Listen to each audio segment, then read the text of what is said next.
लंकाधिपति रावण का पराभव हो चुका था और विभीषण का राज्याभिषेक हुआ।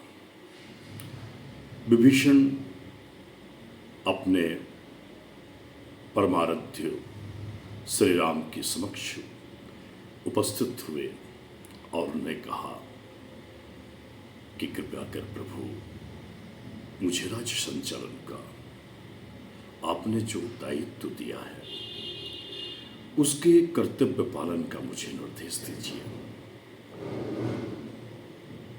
भगवान राम बोले, देखो विभीषण, तुम्हारे अग्रज पंडित राज रावण, उसके पतन का कारण तुम उस पर विचार करो।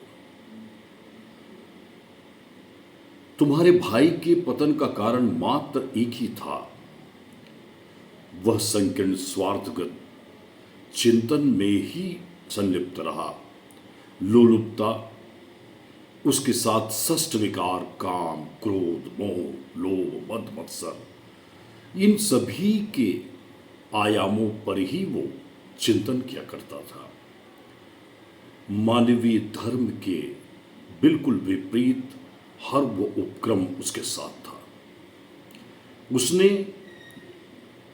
ऋषि चिंतन की सारी परंपरा की क्रमबद्ध स्थितियों का उसने हमेशा विरोध किया, जबकि ज्ञान विज्ञान की स्थिति उसकी बड़ी उत्कृष्ट थी। मैं तुम्हें यही कहूंगा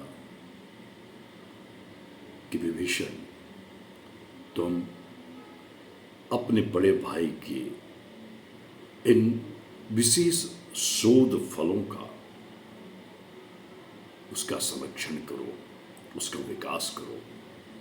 पर याद रखना, करुणानिधि मुस्कुराकर कहने लगे कि मानवीय धर्म के विरुद्ध जो कुछ भी उनकी पीड़ादायक स्थिति का पात्र बना, उसका पतन अवश्य होता है। विभीषण भगवान श्री राम के श्री चरणों पे दंडवत होकर अश्रुपूरित निहारते हुए उन्होंने कहा कि प्रभु, आप हमेशा मुझे मेरे बड़े भाइयों के चिंतन में हुई त्रुटियों, उन भूलों, उनके किसी भी इस प्रकार की जो भी धृष्टता रही, उस पे मुझे हमेशा दूर रखने का आप अपनी कृपा कटाक्ष बनाए रखना।